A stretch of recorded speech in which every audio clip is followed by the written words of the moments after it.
That's what alcohol do. All right, and then you should start right now-ish. Hit record on that if you haven't done so. Go ahead. It's already recording. Oh, shit. Right. It's been recording. Oh my God. Shit. All right. Before we start this podcast, we would like to take this moment to say rest in peace to one of the greatest icons Agreed. ever to bless this earth, not just in the world of sports, but just the world period, and Absolutely. that's Mr. Kobe Bean Bryant.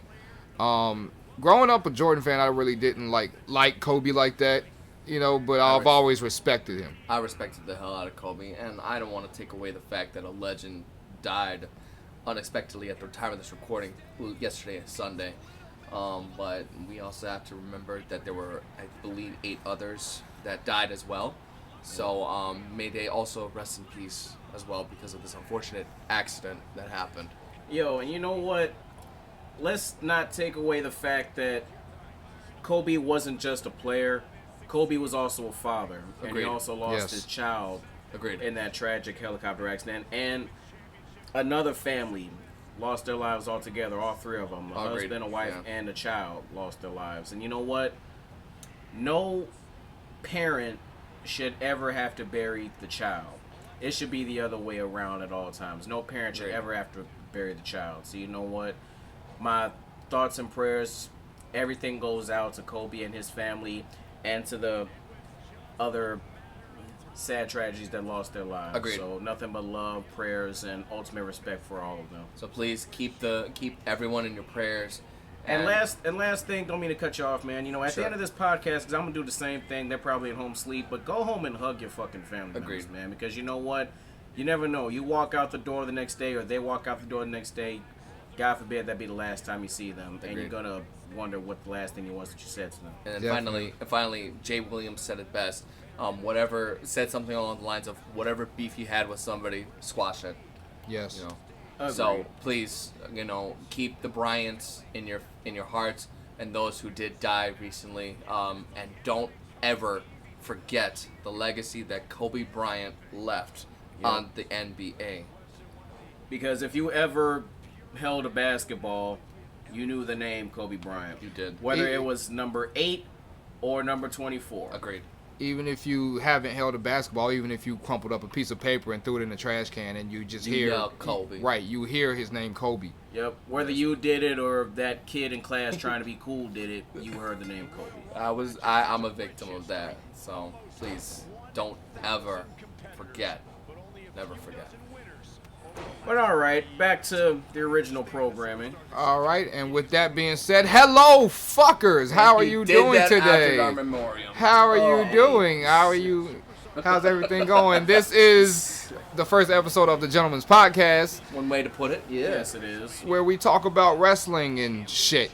That's one way. That's another way of putting it. That's our description until we come up with something better. Hey, you know what? You keep it as real as you can, and that's as real as it's gonna get. We got, for the first 2 minutes, we kept it very real. We were very real, and now here we are, celebrating in a way, because some amazing wrestling happened over the last 3-4 days. Yeah, definitely. In both companies, in both WWE and AEW, in my opinion. Oh shit, my bad. What's up, y'all? My name's Samielle. Description, links down below, and where y'all can follow me, watch me, stream me, all that fun stuff. I apologize. We can't forget about introductions. Yeah, this is the one and only Crizzy Cross coming upside your head one time. It's Crizzy Cross. I'm either coming from the left or I'm coming from the right. Either way, I'm coming for you. You know what it is. And you can call me Bozo. All right, Bozo. Really? Yeah. Really cool. I know you're Magic. Yeah. Don't do that to me. I'm Magic though, chilling in the 773. But enough about me. Let's talk about Drew freaking McIntyre. Much deserved. Definitely a Cinderella story in my opinion. A man who ended up first when he first came on the scene, which was 2000 what? 2011, 2012? Before 2011. Oh my lord. It was okay. I believe it was 2008, 2009, back when Vince McMahon called him as the Chosen One, and then ended up getting fired, coming back as a member of the that fucking group. I don't even call them a group. I call them just a failed project. That was a failed 3MB, project. Right. which 3M boy. Yeah. To come back as the Scottish psychopath and go through so much. Agreed. To finally get his opportunity to win the Royal Rumble. Agreed. Yeah, Much deserved. Yeah, he really came from the bottom. He turned lemons into lemonade. He had to take a minute and get himself together in the Indies and come back to prove that he really was the chosen one for Vince. That was that was actually one of my favorites when he actually won the Rumble. It was slightly predictable after the Final Four. Yeah. But I was very happy to actually see that prediction actually came extremely true. Not to take away the attention towards Drew, but I gotta put the attention on Vince for a second here because you know what? That just shows how quick his opinion will change on you if you're a superstar who works for him. How the fuck you gonna go from the chosen one? The boss calls you the chosen one, fires you, then years later you have to reprove yourself as to why he called you the chosen one. But maybe Vince McMahon is like this genius all along. Maybe he knew what he was doing and what he was saying. You know, if you ever think about that. Maybe. You know what? Vince leaves all of the WWE universe scratching our heads 9 times out of 10 all the time. So. I'm just ready for him to finally step down. That's all in all, he's gonna probably take credit for everything that's happened. He already has. He's gonna take control of the narrative and basically say, "Oh, well, that's by design," just like he did with Daniel Bryan at WrestleMania 30.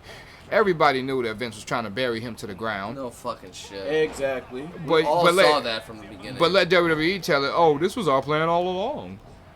We was gonna make Daniel Bryan the main event in the first place." Yeah, they just say that, just to pretend that they're listening. Of course, they're pretending. But Drew, I'm glad they went with this pick. I agree. Because I was pretty scared for Roman winning. I was too. You know what?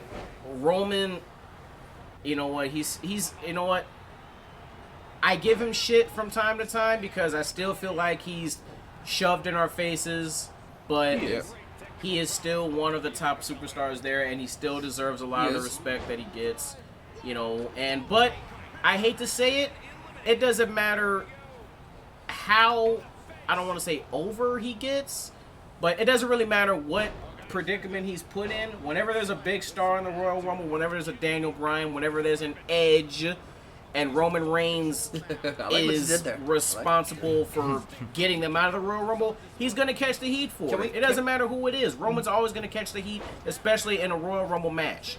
Yeah, and I'm sorry to cut you off, but I need to bring out the greatest pop, the greatest return of all time. I mean, we could talk about the greatest, but that pop when Edge actually came back after all those neck surgeries that he took, and to basically finally say, "Yo, dude, you good. You know what? I got nothing but love for him." Edge was one of my favorites of all time. He deserved it. For him to retire, at such a fairly young age, to be now in the history books as the only active Hall of Fame WWE superstar now. Mm-hmm. He's literally we can now call him 1 in a million. Yep. Yeah, and to go back to the Roman thing just real quick, I think that the crowd knew about this rumor that Roman was supposed to win and go against the Fiend at WrestleMania because you could hear it. They were starting to boo when they felt like Roman was gonna win everything. Mm-hmm. Which I'm actually very glad. I nothing against Roman. Not at all. We could talk about how he can't wrestle or this and that. I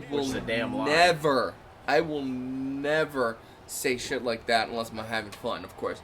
But I'm not gonna be the one to take a 20-foot fall off a Hell in a Cell onto an announce table and still continue the match 5 to 15 minutes afterwards. Right. I'm not gonna do that. But I didn't want Roman Reigns to win. I wanted a new guy or somebody other than Roman. If it was Edge, I'd have been happy. Right, because I feel like the crowd too got that feeling like, oh no, they're gonna shove Roman down our throats again. Yeah. This isn't Which what I we didn't wanted. I did not want, and I'm glad they didn't pull the trigger. Yeah. I'm glad it was someone. I'm glad it was someone new, and was very happy that it was Drew McIntyre. And not only am I glad to see Drew get that victory, but I'm also glad to see the crowd reaction to Drew winning as well. Very much so. Yeah.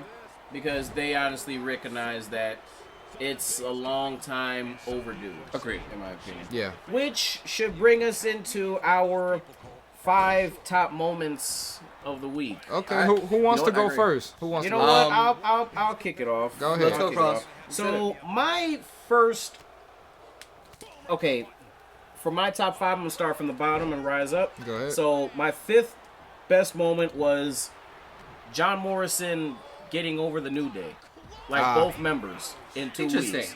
You know what? Not excuse me for the long minute pause, but you know what? I believe WWE kind of fucked up with that whole John Morrison thing. Like they could have really planned his return a whole lot better. Yeah, like definitely. we know how far back him and the Miz go. Agreed. Yeah. We know that they were one of the best, aerial tag teams of the mid 2010s. Mm-hmm. They were, but it's like, you know what? Why would you make his big television return in a backstage segment with him checking on the Miz? That was stupid. And not only that, see, I could accept that if that was just it, but they also announced his return on not WWE Backstage. What was that? The Bump or whatever the hell that show is called? Yeah. Yeah, if they would have just had John Morrison pop up on SmackDown like that, I would have been fine with that. Yeah. But the fact that you announced his return already, and you gave it a little time after that, so I was like, okay, well maybe they're planning a surprise pop or something like that, but not even that, so there was no surprise in his return whatsoever. It fell flat, and that's basically all I have to say about it,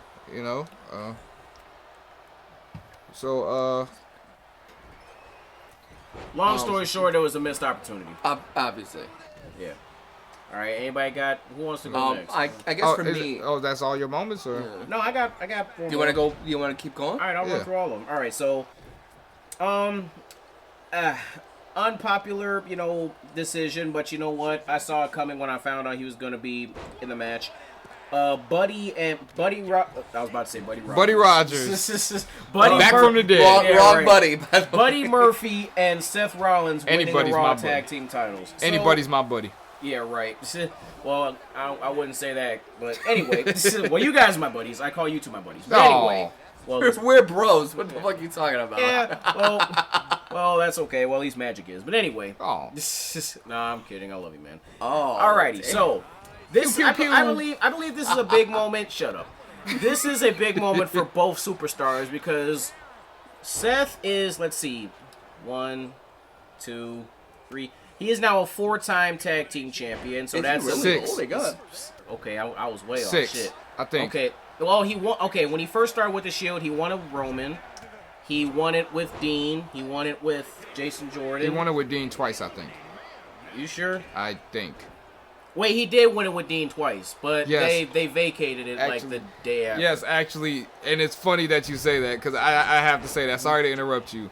WWE just posted an image. WWE just posted an image not too long ago celebrating Seth's 6 tag team title reigns, right? Yeah. So they had a picture of him and every partner. So they had a picture of him and Roman. They had a picture of him and Jason Jordan.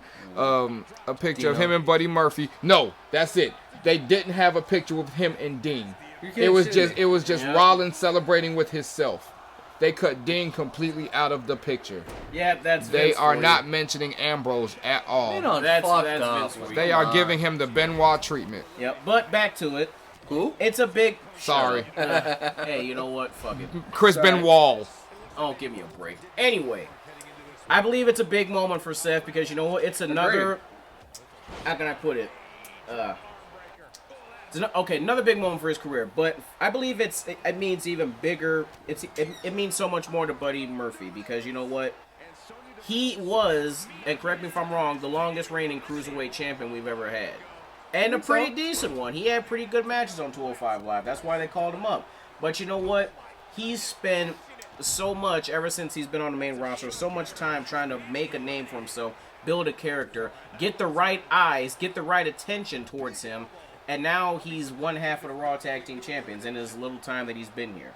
Yeah, He's went from Aleister Black's whipping boy, shout out to Aleister, to a Raw Tag Team Champion with one of the greatest superstars today. Yeah, that's what I was gonna say. Cause after that whole Aleister Black storyline, which was actually those matches were just awesome. All 3 matches were awesome. Yep. But Buddy always came out on the losing end.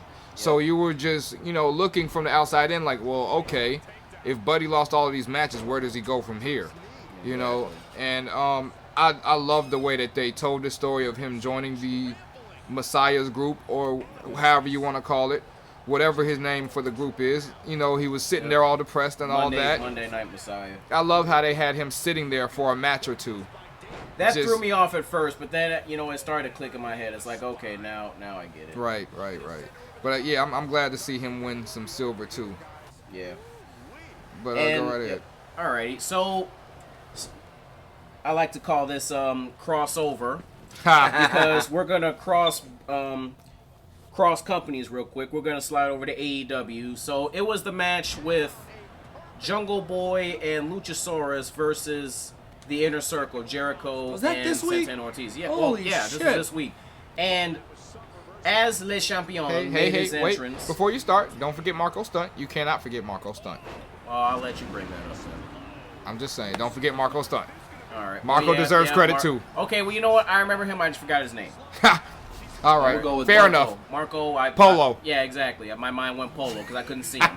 But anyway, the fans were chanting. Well, not chanting, singing along to Jericho's song Judas. Yeah, that was. And if you have not heard Judas, okay, I can understand if you are not, a big rock fan, you don't recognize a whole lot of rock music, but that song, I don't want to say it made me a rock fan, but it made me interested in hearing more music from the band Fozzy. Because you know what? That song is so motivating. That song is so hype. And you know what? I just wish I could have been in the crowd at that moment because you know what? I would have been singing louder than any motherfucker in that audience, and I ain't even drunk. That's not bad. But I'm pretty sure everybody on that ship was. Yep. So my number 2 biggest moment of this week, my boy, and I'm so happy that they're giving him the push that he so desperately deserves, and I believe this is all on our lists. Keith Lee winning the NXT North American Championship. Like, that brother has worked his black ass off. That's one way of putting it, you're right. For a goddamn 2 years. 2 years. Yes, sir.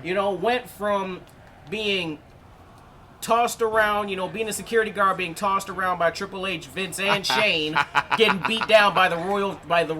Don't ever fucking forget that. Yeah, like back in the early 2000s. I honestly forgot. To being one of the, actually, he is the NXT breakout star of the year of 2019. Yeah. And in Keith Lee's words, let me get this right. Oh my God! My boy won the NXT North American Championship. Shout out to him. And you know what? Moment. The only bone I have to pick with Keith Lee is that he's dating, the love of my life, Mia Yim. But it's, you know what? That's okay. Hey, real recognize real, and you know what? You one of the realest ones in the room, Keith. So salute to you, bro. Indeed.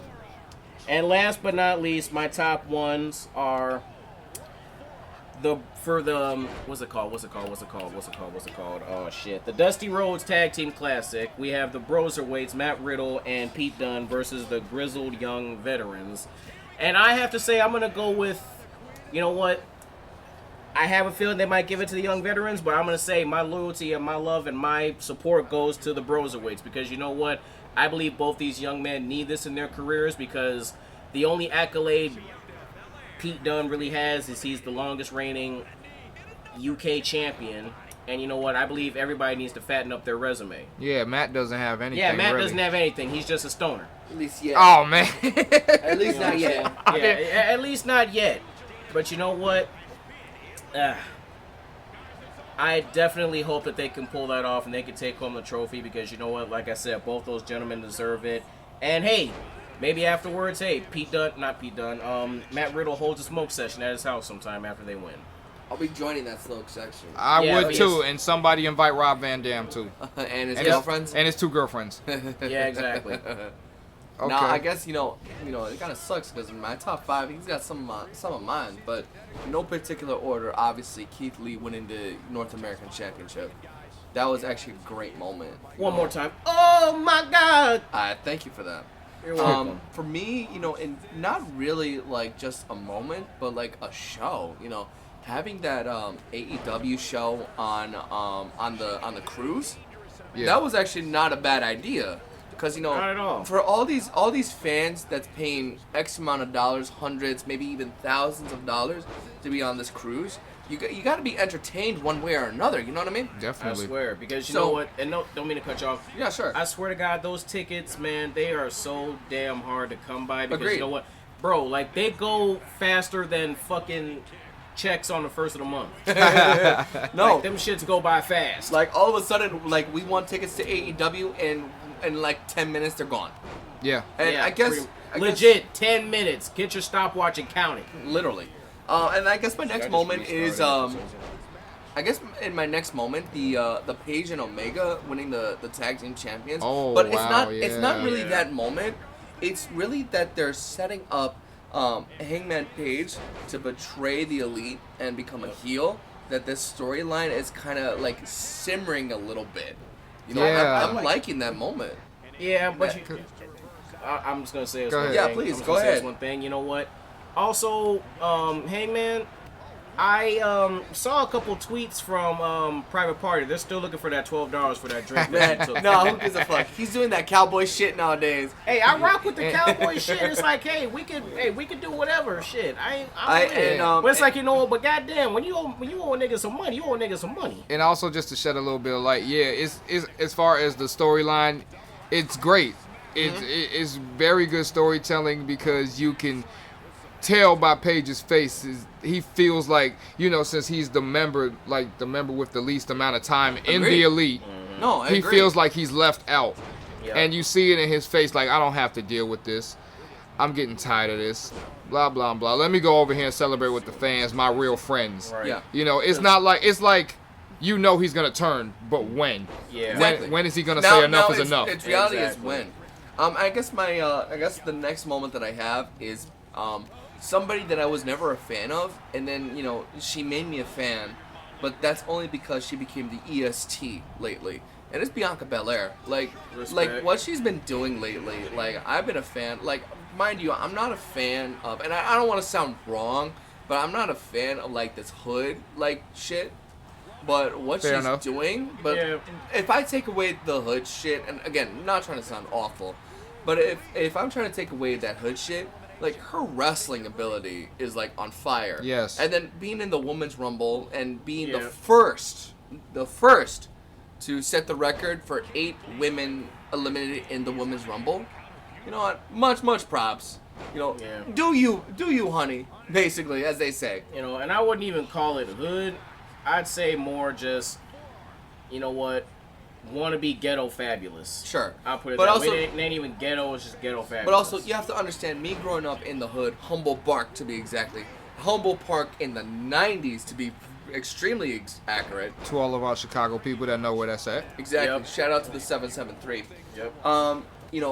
I've seen that type of shit. So, Bianca, I'm not dissing you. You keep doing you. And when you become women's champion, I will be your #1 supporter. Exactly. And then, of course, you can't have a top 5 without talking about Drew McIntyre finally getting what he fucking deserves, which is recognition. Yep. Whether he won the Rumble or when he wins the World Belt, he finally got that recognition. And besides being in that pissant group you call 3MB. I wouldn't even call it a group, like I said. But I've been watching. I actually like 3MB. I actually tried to watch a lot of indies, Impact Wrestling, whatever that shit. And he was actually a great world champion in Impact. So, he's got the potential. Damn, but, that's right. He was. But the question does, since we're roughly weeks away from WrestleMania, are they going to pull the plug? Right. That's going to be the next question. They might. I don't think they have a choice by now. If Brock Lesnar decides to, if they decide to let Brock Lesnar win the match, I'm pretty sure that the whole crowd is just gonna go ape shit. Agreed. It wouldn't be the first time. Yeah. And it won't be the last. Of course not. But I feel like they're gonna try to build up Drew. Yeah, but like Vinnie Mac said himself. Does Brock Lesnar get, does he get special privileges? Of course he does.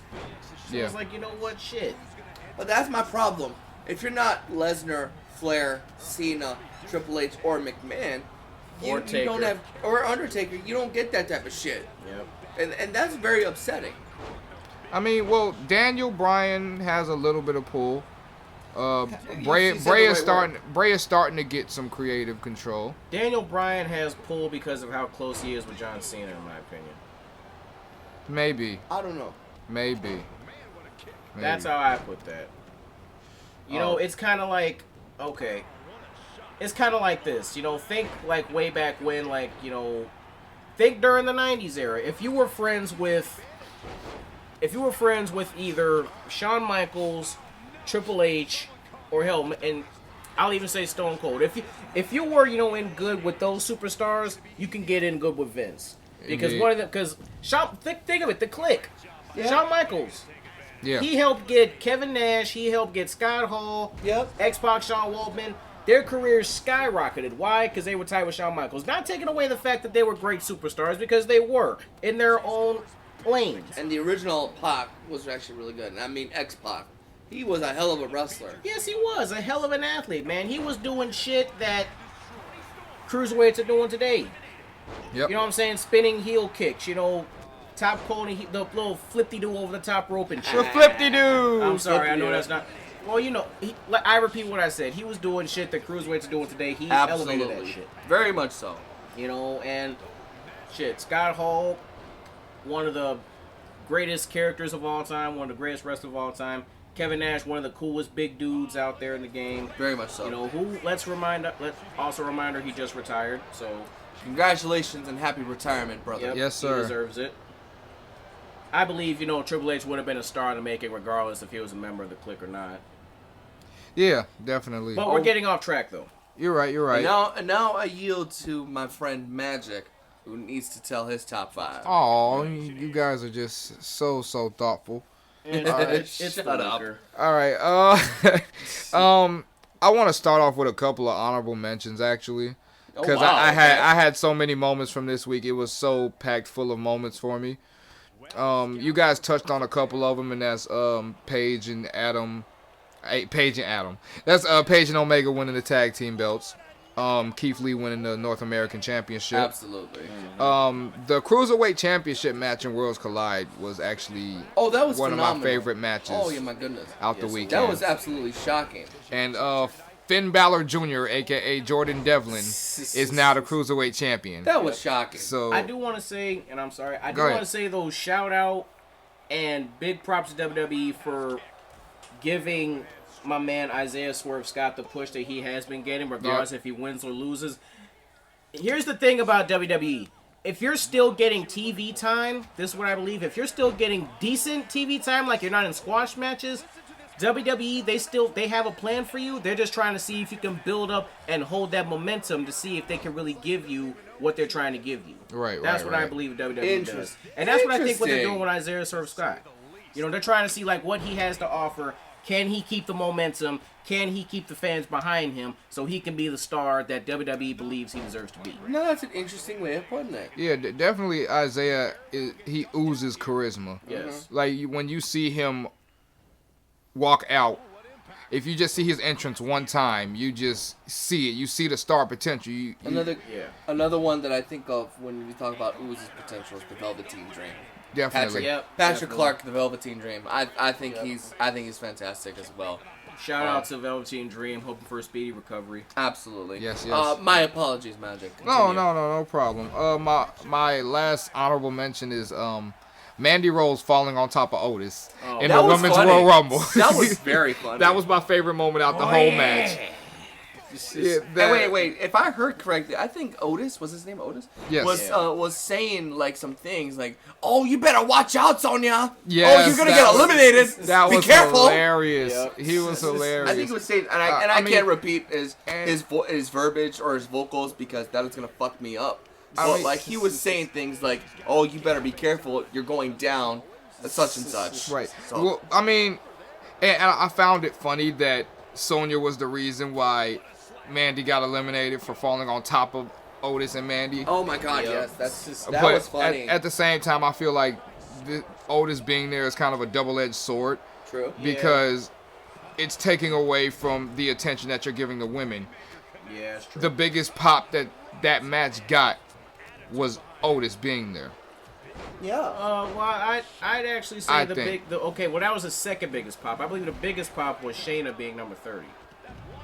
Yeah. Yeah. Yeah, you could say that. Actually, yeah. I'd like to also get into that, later on. Oh my during God. the segments. Oh my. Talk about that Yeah, later. you're right. I got some steam to let off of my chest. But back to my top 5 moments. My actual top 5 moments. Well, everybody here knows that I'm a Bray Wyatt fan, so number 5 is The Fiend winning the strap match. Of course. And the fact that there is no more red lighting and you can see everything. You see, here's the funny part. When we were there at Survivor Series, this same guy who was talking about the red lights was almost telling the fans to shut up because there might be blue lights or pink lights. And now he's praising that there's even no red lights. So I find this very hilarious that he's talking about this. but I wholeheartily agree because I guess there are wrestlers who says this is distracting. Hey, you could have seen pink lights in the match against The Miz with Firehouse Bray. Firehouse Bray. That's his new gimmick. Firehouse Bray is his new gimmick. He's going to come out with a fire uniform, a firefighter uniform. But either way, I have to admit the light has been distracting, and I saw a lot more. Thank God there wasn't lights for this. Will it come back? I don't know. I hope not. I hope they keep the red lighting for when he pops up in, say, SmackDown when he comes to attack people. Sure. Now that I agree Right, with. that I don't mind. Now for a wrestling match, maybe. No. But no, because as of this moment, when they came to Chicago, and he Rosemont, cough. Oh, whatever. When he went against Daniel Bryan, we really couldn't see shit. We saw enough. You're right. So we'll put that under maybe, but maybe closer to no. Oh, also a shout out to the contract signing on SmackDown prior to the Royal Rumble. Again, my apologies of interrupting you. Go ahead. No, but you knocked it. Like the contract signing. It looked like the Fiend smeared his signature in blood. Yes, he did. So that was kind of cool. You don't see that nowadays anymore. No, when I was watching it and I saw the Fiend actually sitting at the table, I was like, you guys are fucking up horribly, right? Why is the Fiend sitting down at a contract signing, looking at a fucking contract? But when he took that pen and stabbed his hand, I understood. I understood. I was like, there's the guy I was looking for. This is that crazy fuck. Right. No, he shouldn't have stabbed his hand. What he should have done was as hard as he could, just sliced his hand open with that pen. Yeah. So he could smear it. That's more of a Fiend thing. Yeah, I don't know. Maybe it was just wrestling tricks underneath his glove. Maybe he had a little pack or something. Sure. Right. I agree. You know for a fact they ain't gonna use no real blood. Yeah. I mean, duh. All right. But my next top moment is the performances of Bianca Belair and Shayna Baszler. Of course. Yep. They both tied for the most eliminations in the Rumble. The fact that Shayna tied them in less than fucking 10 minutes. Yes. And that's exactly how they needed to book her. Agreed. Yeah. I was so happy about how they booked Shayna until the end, which is what we're going to talk about later. But the fact that sneak peek. Bianca had how long? 33 minutes, something like that. Was it 33? It was 30 minutes. It was at least 30 minutes. 5, I think. It was at least 30. All right, if it was 30, it was 30. It was at least 30. I would have to say it's at least 30. But she worked oh wow, I pulled up Twitter and it said 33 minutes. Okay. The first thing I see. Yep. There we go. 33 Twitter minutes. Don't lie all the time. Yeah, I love both of their performances in the Rumble. Bianca looked definitely strong. As always. And Shayna came out looking like a badass despite the ending. Yeah. That was stupid. The third moment I like to bring up is DIY versus Mustache Mountain. Yes. Yep. Oh my God, yes. That match was amazing within itself because of just the concept of these two teams going at it. You got basically the best tag team of the UK versus one of the best tag teams in NXT, period. Yep. So that gets you excited either way. Please talk about the tandem. Oh, I definitely. Please talk about the tandem self clap. The best moment, yes, that was the best moment of the match when Ciampa and Gargano threw both Tyler Bate and Trent Seven over alternating tables, commentator tables, and Ciampa decided to do his sit on the apron and pat his own back spot. And Johnny was like, well, hey, I want to be involved. So he sits up and he pats his own back too and looked at Ciampa like, did I do good, master? Ciampa hugged him like, you did great, son. You did great. Your lesson is complete. You are now a fully fledged psycho killer. Oh, God. Johnny Psycho. Yep, might as well call him Johnny Psycho now. Yep. That's what I'm calling him when he turns heel. Yeah. Oh, but yeah, that match was good. My second one, like, and this is basically rising up from worst to best. Well, not worst, but you know, from the least good to the best, I guess you could say. Whatever. I'm a little drunk. Funny. Edge's return would rank as number 2. Yep. Just the emotional feeling. The fact that he damn near broke character. Just to shed a tear, basically. I damn near shed a tear just watching it, just watching him soak up everything. And it was actually great because it was the same. The Royal Rumble was at the same time that we're all like trying to compose ourselves after this unfortunate timing. Yes. Of this helicopter accident. Yeah, it's been a week of emotions, definitely. More just like a day of emotions. Yeah. Yeah. So just seeing him, and also I was a listener to his podcast, and to hear him talk about how he wasn't able to compete because of his neck, this, that, and the other. You can hear in his voice that he misses the sport. Absolutely. Of pro wrestling. So to see him come back and to see him just get that pop and to just basically be in a ring and compete again, the emotions are there.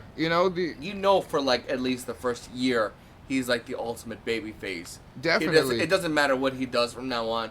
He's still going to get that pop. Yeah, definitely. Yeah, I still believe he's got a little bit more rated R left in him. Of course. Oh, God, I hope that doesn't mean another angle with Lita. They better not bring back Lita for another sex angle. Nah, that was stupid. I doubt. Expect that with Mandy Rose. Oh, Jesus. She's going to cheat on Otis with Edge. I call it now, a year from now. Tucky! Man, they cheated on me, Tucky! Hell no. Oh, well. I guess my number 1 is Drew McIntyre winning, which we talked about in extent already. We talked about for a while. So I really don't have that much else to say about the McIntyre situation besides what we already said. Right, other than I'm glad that he's getting the push that he finally was promised as the chosen one, and he really deserved it. The sexy Scotsman gets his title match. I'm not calling him that. I'm sorry. I respect him, but I ain't calling him no damn. Look at my body. I'd rather not. The sexy Scotsman. Oh, Jesus. But oh well. Moving on, indeed. Okay. Good Lord. So we're gonna take these last few minutes to basically go through moments that we didn't like. Yeah. With different titles. Yep. For our segment. And I guess this is appropriate to bring up a segment that we've been talking about, but I guess it's only a better way. There's only one way to put it. You done fucked up. How'd they fuck up? Jesus. Here we go. I guess we're gonna talk about the inaugural, and I know we talked about this earlier. And I was gonna say something different, but the inaugural you done fucked up is gonna be Vince McMahon. Oh my God. Vinny. As usual. Vinny, you done fucked up. How'd he fucked up? Like, come on. You have the greatest talents in WWE. Indeed. You got Ethan. You have Eric. You have Ron. Everyone. You have to elaborate who these. I'm sorry. For many of you guys, you don't understand. EC3, Eric Young, Ron the Truth Killings, R-Truth. I'm sorry, I'm a big mark. To an extent, Daniel Bryan. You have all these people, and all you want to do is bury them? Do you not watch anything other than WWE? Like, Eric Young is a hell of a wrestler.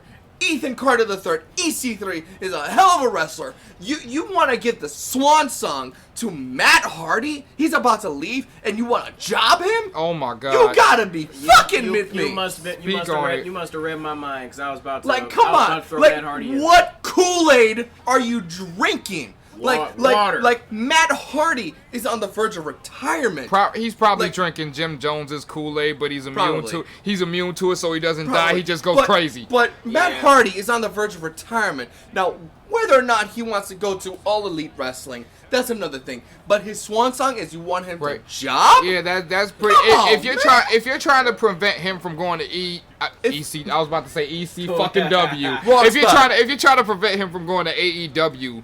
That's basically the wrong way that you need to book him to convince him, hey, you don't have to go over there. Yeah. You can stay right here. But if I was me, book him in a main event. Book him in a main event for a world title, but we know that he's not going to win. But if all else, and I'm looking at this. I'm looking at it. The Bobby Lashley-Lana wedding, they all basically said that they're not doing this for a crowd of millions. The writers are doing this for a crowd of one, and the one person that's being entertained is the only maybe 1% is being entertained. Vince McMahon, I get it. You are the chairman of WWE, but for God's sakes, think of the fans. He doesn't at times unless it's like a Fiend and Seth situation where his plan goes completely to shit. And the fans decide to turn on one of his biggest projects. But this project that he's doing with the Lana Bobby Lashley storyline, it's falling flat. But the ratings say different. So YouTube stuff is saying different. But YouTube and television ratings. That's all that Vince is looking at. But also he's thinking about one person, and that's himself. I get that too. XFL is about to be coming out very soon. What else is new? Y'all should be Vince. Think of XFL. Finally, step down. Give the reins to Triple H. And look at NXT. Triple H is doing something right with NXT. What do you think he's going to be doing with WWE? For God's sakes. Yeah, definitely. And Eric Young, as far as Eric Young and EC3, I mean, look at their runs in NXT. Well, EC3 didn't have that much of a run in NXT. He got pulled up immediately. He didn't give an opportunity. But Eric Young was one of the biggest heels in NXT. Him and Sanity. Vince did not know what the fuck to do with Sanity. Should have just kept him there. Thank God that Nikki Cross has saved face throughout all of this, because she is the only one that has saved face throughout this Sanity burial. Where's the lie? Where's the lie? What's his name? Killian Dane, I think he's injured, but he's still in. That's because he went back to NXT. Exactly. He was smart. He was smart. He went back. He said, "Fuck this." And I don't blame all those people, the Tommaso Ciampos, the Johnny Garganos, that basically say, I'm staying in NXT. I don't blame y'all. I don't blame them. I don't blame y'all. Because you'll get used. Yeah. In a good way. No, you gonna get fucked up. And then before y'all know it, y'all gonna be in the segment.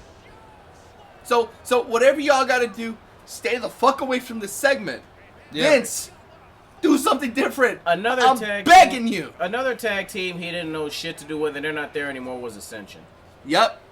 Ascension was one of the most badass tag teams of the early days of NXT. Where's the lie?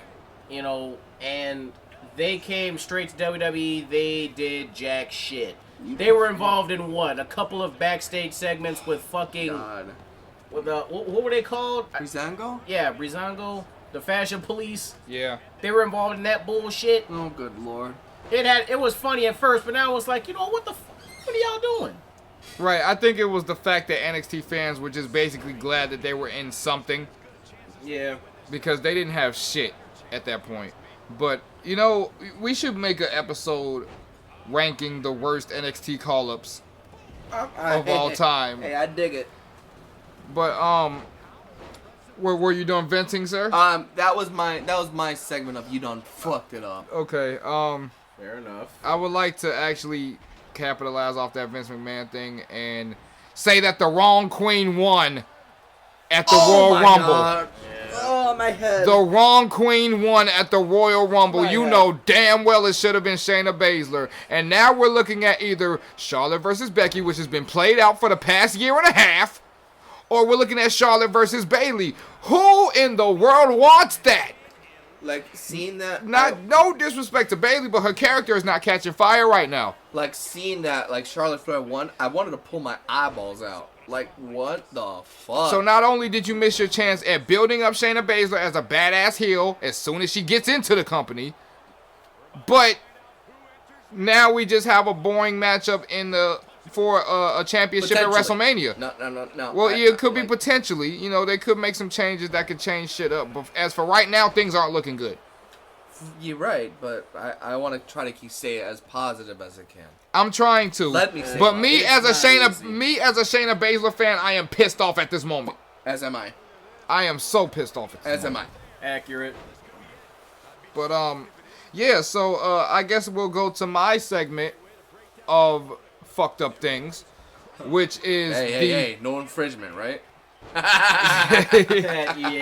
right. And I like to call my segment, because I'm pretty sure this is going to happen from week to week, I'm sure of it. the cringe Jerry the King Lawler moment of the week. And I'm going to find a better name for it, but for right now, that's what it's called. You do have to realize that that segment name is going to be temporary until Jerry the Cringe Lawler, there it is. Until Jerry Lawler is no longer on the desk. Yeah, well, until then, he's gonna have his segment right here at home, right here, so at the Gentleman's Podcast. So please indulge me. What did Jerry Lawler do? So every week, Jerry finds some way to make me cringe at his commentary. Good Lord. So last week, which is the Go Home Raw before the Royal Rumble, Aleister Black had a squash match with some jobber, I didn't even catch the name.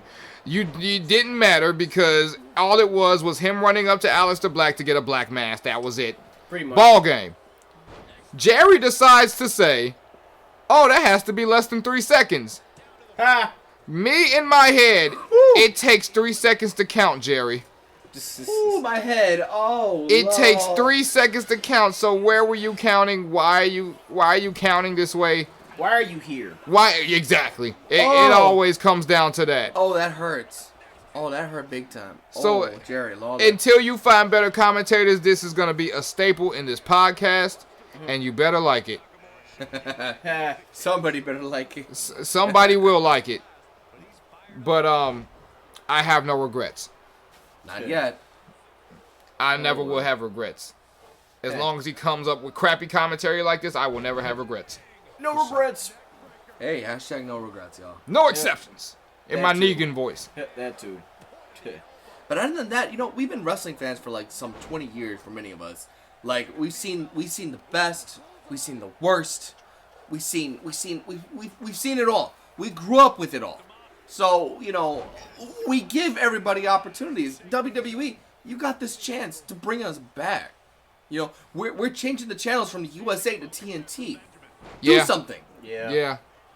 So with that being said, seeing as WWE has plenty of sons of bitches, fucking hell, or plenty of moments that make you say son of a bitch, agreed. We've come to Cross's segment of fucked up things in the WWE the week. I think there was even some times I was like, oh, you son of a bitch.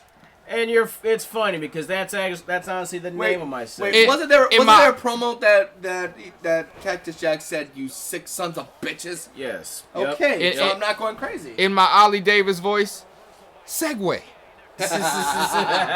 Shout out to our boys over across the pond, Ollie Davis and the Wrestle Talk. Yep. So excuse me. I'm buying a Fakador shirt before the end of the year. Why the fuck not? Yep, buy you guys a pint if I ever see you guys in real life. Yes, of Pisco. But you guys don't know what Pisco does to these guys, but it is hilarious. But just to anyway, but Ollie, Fakador, if you guys are listening, our liquor is gonna taste like piss water compared to what you guys drink. Yes. Well, my apologies. Don't tell them that, because then they won't want to have a drink with you. Who gives a fuck? They will. They have to know. Look, we're all just gonna have a pint of Guinness. You know what? Fuck it. Pint of Guinness, pint of Heine. This segment is what I like to call pint of Heine leads to Heine. Sorry. Yeah, see, you just fucked up my train of thought. Thanks a lot, asshole. You're wasting people's time. Damn it. Of course not. My stand-up commentary of dad jokes. You know what? My segment's going to you. You son of a bitch. Damn! That's what this segment. That's what this segment is. This is what this segment is called. You son of a bitch. I'm offended. So, the son of a bitch of the week is going to the one and only one-man fan club of his own damn fan club, coal miners, Michael Cole. Oh shit! Oh shit! Oh Michael shit! Cole. Her? Actually, the son of a bitch segment goes to the people who made WWE 2K20. Yeah. What timing too? Yeah. Well, fuck them too. But anyway. We'll figure this out. Right, we're gonna figure it out. Let's cut this But part off. no, we are keeping it in just for the fucking genuine. Yeah. There we go. Genuity. Yeah, there it is. Gin and juice, whatever the fuck you want to say. Gin and juice. Shit. It's just, Okay, so basically for people who don't get it, I'm pretty sure we're going to edit it, but we have WWE 2K playing while we're doing this podcast. We can give you guys video content as well. we should have had 2K19. During our second Royal Rumble, the game has frozen up and has completely crashed. So now we are looking at the Xbox home screen. But I'm sorry, Cross, you have been interrupted too much. Go right ahead and finish your segment. Why the fuck is Michael Cole the son of a bitch of a week? Well, right now you Son of a are, but bitch I'm going of to take a- it back and give it to Michael. But anyway. Oh, well, actually, you know that what? wasn't me Not this you. time. You are. What the fuck did I do? Because I Samielle. love you. I love you too, brother. We've known each other since high school, but Oh, what did I anyway. do? So with that Michael love, you are the Cole. son of the bitch of the week. I am. You The- son of a bitch, I'm in. The first- Shout out to Ricky and Morty. Yes. Anyway, Michael Cole, you are a son of a bitch. Son You know of a why? bitch. Holy Because fuck. you made the stupid ass comments during the Royal Rumble when Brock Lesnar had Keith Lee and Braun Strowman on Oh the my ropes, and you God. said, and I quote, "I don't want to hear anything people have to say about Brock Lesnar, Oh, not defending the title, not I'm out. wrestling, not doing anything because this is amazing." Motherfucker, when's the last time he put the belt on the line? The motherfucker won it a couple months ago. He ain't defended it yet. I'm So I ain't pretty trying sure- to hear you say that shit. I'm pretty sure that Vince was in his ear telling him this too. I don't give a I'm shit pretty what sure. he said. Okay, but why? Why? 'Cause Why? He's No! Why? I'm gonna make that another segment. Why? Davey, get back here. So, Dude, that's Samielle has left the building. yes. So, I heard that. No. I'm like, wait, what? Brock Lesnar has not defended the WWE Championship Oh my yet. goodness. He won it when? A few months ago? Yep. October? And we've had a decent amount of pay-per-views pass over the past few months. Pretty much. He hasn't defended it at least one, or made even a fucking appearance at one. And you want to say, I don't want to hear anything anybody's got to say. Motherfucker, I don't want to hear anything you got to say every fucking Monday night or Friday night or wherever the fuck your little bitch-ass But like- motherfucking want to, but like, whatever the fuck you want to be. But like, Right. how do you He's not even on the right show as Brock Lesnar. He's Exactly. defending the man. Exactly. This- He fucking left SmackDown. But like, And you're defending him. But how do you say that to a guy who has yet to defend the fucking belt, who's held it since fucking October? Isn't there a 30 or 35 day rule? Hey. Yes, there is. Hey. And he's at broken least- that rule. At least he's making segments with R-Truth. And that's another thing. That's another thing. That's What another the thing. fuck? You know what? I don't even know who to call the bigger son of a bitch. R-Truth or Vince. R-Truth, I'm sorry, but you are a fucking house nigga. Oh my God, the shots are fired. Ron Truth Killings, you are a fucking house nigga, my nigga. The extended, I'm sorry. He pulled out the When extended clip. when Vince says dance, nigga, you say how long, boss? He pulled out the extended clip, I'm sorry. put it in the AK, and just Hey, started firing shots. Sorry, not sorry. More shots than a bartender. Sorry, not sorry. If our fans, you feel some type of way, hey, leave a comment down there. Say if I'm wrong. That's cool. Cross. You what? Cross, you just fired more shots than a Smith & Wesson. Like, That's how fine. in the fuck? That's Did you fine. just do that? Shit, I got a concealed carry license. Fuck it. This is a spicy first episode. Okay. But you know what? No. But here's why. I'm Here- going no. home. Hold on. No. Oh, Time out. okay, no. give- Hey. Yo. Give yo, him his reasoning. Give him his reasoning. Yo, I'll put it this way. Player to player, pimp to pimp. R-Truth. Even at the age he is. No, all seriousness. All seriousness. Go ahead. At the age Ron the Truth Killings is, I believe he could be a champion. If he was taken seriously. If not he was not 24/7 champion. No, and I'm not talking about 24/7 champion. Because he's a 45-time champion. I'm pretty sure it's not 45 yet. Whatever the fuck. Whatever. It was funny the first few times. The oops, my bad. That shit was kind of funny. You had me laughing a little bit. But now, bro, it's just getting old. And I'm not saying it's all your fault, because you know what? When Vince tells you to do it, you gonna do it because you got a job to do. I respect that. But it's like, you know what? Damn. But here's the worst part. Hold on, I'm gonna let you finish. I'm sorry, brother. No, I'm so sorry, but no, brother. but you know what? Here's what I want. Here's what I want you guys to do, and you guys do it too.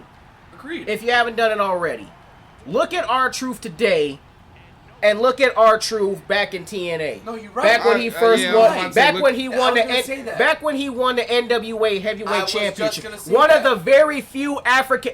Correct me if I'm wrong. I believe he might have been the first NWA World Heavyweight Champion, the first black one. If he's not the black, he's one of the first. One of the very few. That, you know what? I'm sorry. He should have stayed in fucking Impact. He should have stayed in TNA because he was taken more serious. Definitely. He you know what, had a chance to be the face of the company.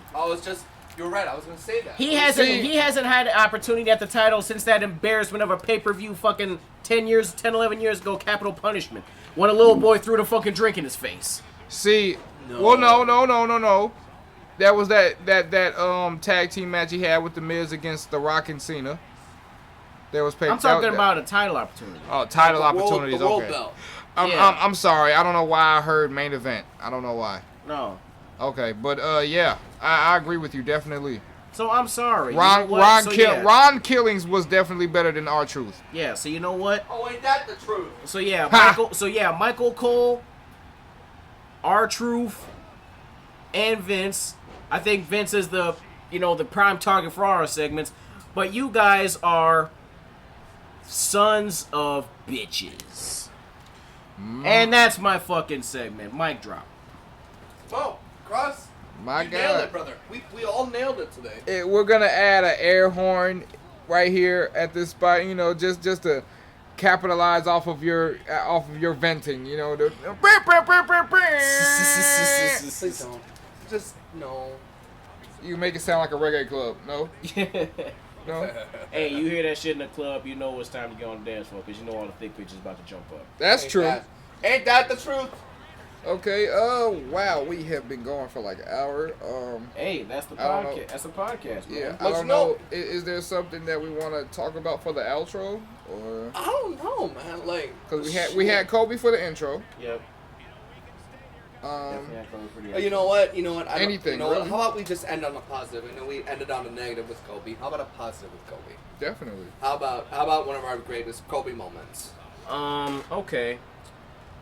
Because at the time of this recording, 24 hours ago, and then some change, Kobe Bryant, along with his daughter, 13 years old, and 6 or 7 others, unfortunately passed due to this unfortunate helicopter accident in Calabasas, California. Mm-hmm. So how about we talk about a Kobe Bryant moment? I know many of us are in our late 20s.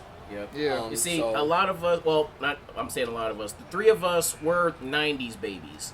So we came up during the Jordan. Wait. Let me rephrase that because I know exactly where you're going with this. We are 90s babies from Chicago. Yeah. So with that being said, go right ahead and finish your sentence. We are 90s babies from Chi-Town, from Chicago, Illinois. Die hard, bleed red, Bulls fans. So we came up in Jordan territory. Yep. And I have to say, and there are videos on social media to prove it, Kobe Bryant is the only basketball player to ever even resemble Michael Jordan's playing style on the court. Yeah. And there are videos to prove it. The way he ran up and down the court, the way he took a jump, the way he made the shot, the way he dunked the ball, the way he commanded his team on the court. They had the same mindset, and both of them hated to lose. They hated to lose. Yep. They would not only give their team hell, they'd go home and give themselves hell. Yep. Because they would say, "What the fuck did I not do on that court?" Or "What the fuck should I?" Ain't that the truth? Indeed. Okay, I'd like to say my Kobe moment is actually a funny one. Go ahead. And it involves Chris Rock. Shout out Chris Rock. He's one of my favorite comedians. So, this was, I want to say 2009, 2010. So, you know how, especially at, Lakers games, because all celebrities are always in L.A.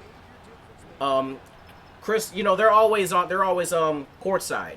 Yep. They always get the best seats in the house. That's how celebrities get it. They got their props. But anyway, Chris Rock was sitting right next to Kobe Bryant as the Lakers were playing. And he's, just shooting the breeze. He's talking to him. He's looking at him, trying to tell a few jokes. Kobe Bryant's doing this. Stale face. Acting as if Chris Rock's not even talking to him. Not because he doesn't like Chris Rock. Not because he doesn't give a damn. He's just so busy with the game. Trying to figure out, okay, how can I get my team to do this? How are we going to win this game? What can I do to help get my team to the next point? And Chris Rock is over here trying to crack a few jokes and make him smile. And Chris Rock, of course, he, humorously took offense to it because he felt that Kobe was ignoring it. But it's like, bro, you're talking to one of the best players of all time right now, and he's busy. You know what I'm saying? Like, he's busy. At work. He's at work, exactly. He's like, nigga, I'm doing my job right now. Shut the fuck up talking to me. Agreed. He didn't say that, but that's what his face said. Right. And Chris Rock wants to go on the View and talk about, the hell with him. I don't care about no Kobe Bryant. Like, nigga, shut your peanut head ass up. But no, that's one of my favorite Kobe Bryant moments. But my point of that is he was always so, I'm trying to find the right word. Focused. Well, yeah, motivated. Focused, dedicated. Yeah. He was always so focused on his game, just like Jordan was. Very much so. All right, I'm done. I guess that'll lead me to my favorite moment. Like I said before, I was a Jordan fan, so seeing that Kobe would, I guess some people would say, copycat his game, I really, didn't like him. I always respected him, but I didn't like him. I didn't notice his love for the game during his last few years with the NBA, so I started to soften up on him, especially since he didn't get that sixth ring. Honestly, that was just me as a Jordan fan. I never wanted him to get that sixth ring. Definitely the moment for me from Kobe's whole career was his last game. It was just the beautiful setup. He had a shitty year. He had injuries. He wasn't the Kobe that we was used to seeing. But that very last game, he showed what Kobe Bryant was all about. Yep. And he scored 60 points that night, if I'm not mistaken, while trying to fight his tiredness off, while trying to fight off his rust of being, how old was he? Like, what, maybe like 40, 30 something? 30, yeah, in his 30s, his late 30s, and still fighting to give the fans one last showing of Kobe Bryant. And he did.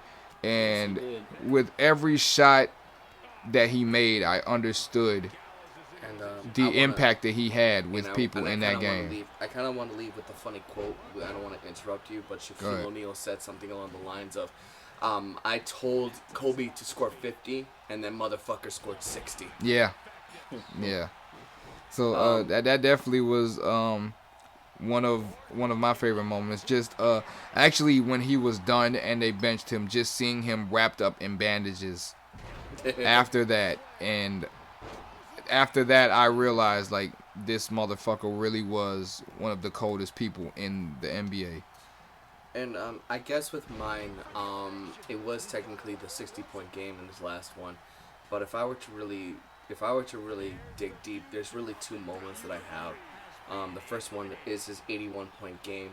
Everybody thought he was going to go for 100, but for modern day, he got the record, in my opinion. But for me, I believe it was in the 2000s, maybe 2001, where Michael Jordan was in the Michael Jordan was in the stands at LA Lakers right next to Jack Nicholson. And it was very special for Michael Jordan because it was Portland Trail Blazers versus the Los Angeles Lakers. Why was he in the stands, specifically courtside? For 2 reasons. Portland Trailblazers Scottie Pippen and LA Lakers Dennis Rodman. So he was there, and with those 4 or 5 guys that was on the court, you saw the 90s right there. Yeah. You know, Dennis Rodman, Scottie Pippen, Michael Jordan, and Kobe Bryant. Now, mind you, you know, we all think about, you know, that one rebound where Dennis Rodman damn near kicked the head off of someone. But, you know, that was for me, it was all 90s there, you know, just to see that. And, you know, the greatest player of all time, watching another, you know, legend at the time. You know, that's a few things I'll never forget. You know, being a Kobe Bryant fan, not a Laker fan. For those who saying Laker fan, but really LeBron's fan, I can say that I was a Kobe fan, just to see that game. You know, I will never forget that for a long time. All right. So I guess that'll wrap it up for the outro and for the whole podcast. I promise you that our intros and outros are going to be basketball based for the whole thing. For all of our wrestling fans that's looking at us. for all of our wrestling fans that's looking at us like, I came here for WWE and AEW. Why are you talking about the NBA? But I promise you, this is the only time. I'd say the same thing, but you know what? We pay our respects to anybody in any organization that has earned the respect. And you know what? Like I said, who has definitely had that big of an impact within the community, within the whole world, actually. Exactly. Not just sports, not just in entertainment, but in the world itself. Right. If you ask anybody, they know who Kobe is. Right. Agreed. You know, so he's become a staple within our generation and the generation after us. True that. With that being said, I'm Samielle. I'm Crazy Cross. I'm Bozo. For now. Shut the fuck up. You're my next topic on Son of a Bitch next You're week. my next topic on you. Okay, just make sure you call me Bozo at that point so I know exactly who you're talking about. That's fine. But with that being said, but with all seriousness, I'm Magikk. Magi 2Ks no C. I'm Samielle. SAM as in Mary. IELLE. Crazy Cross from left to right. I'm coming at you either way. I gotta come up with a catchphrase like yours. We love y'all. Links in the description on where you can follow us, subscribe to us, and whatever else. Just show some love. And I'm gonna give you the sign off that I give for our gaming videos. And please, you stay sexy, you fuckers. Oh God. All right. Peace and love, y'all. Yes, we're gonna this is gonna be a weekly thing. So next week we will catch up with you guys. Peace.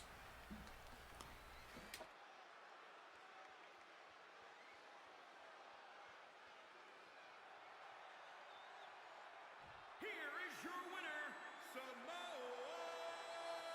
Joe.